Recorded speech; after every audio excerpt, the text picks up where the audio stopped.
based on only what I've seen in you. I can honestly say you're a caring type, and I'm like every other man. Hi, this is Estelle back at the Guestlist offices and chatting with Noah Francis Johnson. Hi Noah. First, tell us a little bit about yourself. Okay, I was born in Tiger Bay, which is in Wales, and my father's black, my mother's white. He would play Marvin Gaye, she would play Bob Dylan, and I was obsessed by both those artists. And then I got into music because he was in a band called The Shades, and he used to take me on the road with him all over the UK, packing his equipment to start, and I just watched my father.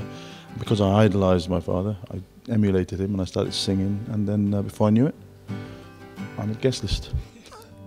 Wish I could do so much more for you, be everything that you want me to. All I can do is just be myself.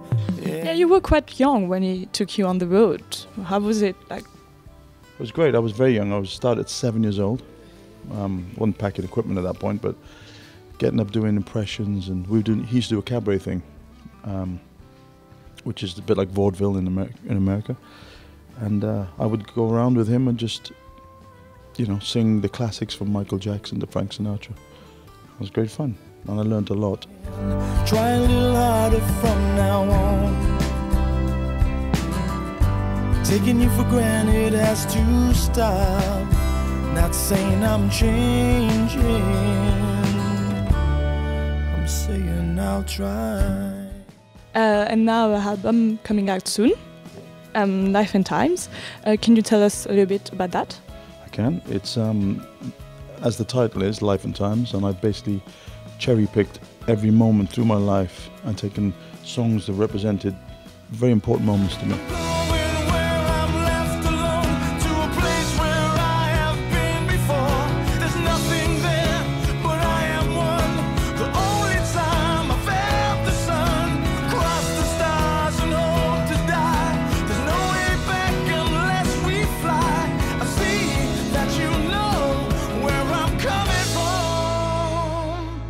My father recently passed away, and we were very tight. And the song on there is called Ballroom Blues from that. He used to say to me, son, my life has been a ball, so when I die, don't mourn my death, celebrate my life. And the song came about amazingly. I was in the studio in Abbey Road making this album. We were about to bury my father, so everybody's sitting around, not wanting to do music. And then the guitarist started playing this lovely riff. So we mic'd him up. And then I didn't have pen, paper, or any idea what I was going to sing about. And I just sang this song from beginning to end, which is a first for me.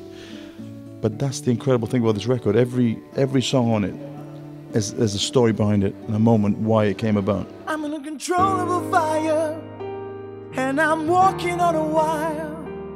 I'm scared to tell the truth, what I might do with you. Oh, I'm in uncontrollable fire, and I'm walking on a wire. I'm scared to tell the truth, what I might do with you. Is the song Say You Love Me is about somebody in particular? Say You Love Me came about, I was driving in Wales taking a shortcut to the home, and I saw, late at night on a bus stop, a boy and a girl arguing, fighting. And the girl was standing up in the bus shelter, and the guy's like crying. And I kind of watched long enough so it wouldn't be strange to be caught watching, And then I was intrigued. It was like she had all the power. And then I went home, and then months later, this song came out called Say You Love Me, about the time when, because I'm sure you've been there, I've been there, where it's over, the relationship, but you're still in love with the other person, and you just want to hear one more time, Say You Love Me, So that's what that song is about. Say you love me. Lie if you need to. Cry if you need to. Say you love me. Tell me it's alright. It's alright. Out of all your gigs, which one is your favorite? That's a good really good question. So I have to think about it. I think I'm going to have to say, when I played Hop Farm with Bob Dylan, and not because it was Bob Dylan, although that was a big moment for me, but because that was the first time I understood what I was trying to do. Everything made sense. So Hop Farm was my most memorable gig for me and most important. And what do you like in performing? I like the thing where, with the audience, you get a connection that there's no difference. You know, you are them, they're you, and you're sharing yourself openly, and they're open-minded. They come to see the show just to, not to be entertained, but to be, you know, moved in some way. And I find that the more honest I am, which I'm loving, the more I just give myself, and the more I just become more and more me, the audience respond amazingly. And so the last two shows, the one I did in LA at the Women's Club, where Adele played, they gave me a standing ovation, which is and we had Wu-Tang in the audience, I had Johnny Halliday in the audience, yeah, many people. It was fantastic. It was sold out. And then I just did Spain in Madrid, and they stamped their feet for 2 minutes for me to come back. So, you know, something's good, something's right, and I'm just really enjoying that. I'm enjoying that. What is your musical guilty pleasure? Guilty pleasure. I suppose Rihanna with Eminem is a guilty pleasure. When I hear Monster or something, I'm gonna go. But that's it really. Do you have anything to add to your fans that they should know?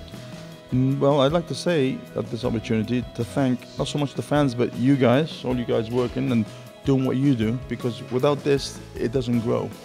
And I think that's the most important thing. I know we're all the same, like a chain on a bike, you know? Everything is the same. So you need me, I need you, the fans need, and it's just, I'd just like to thank anyone in the arts and just pushing forward and trying to do something, because it's great.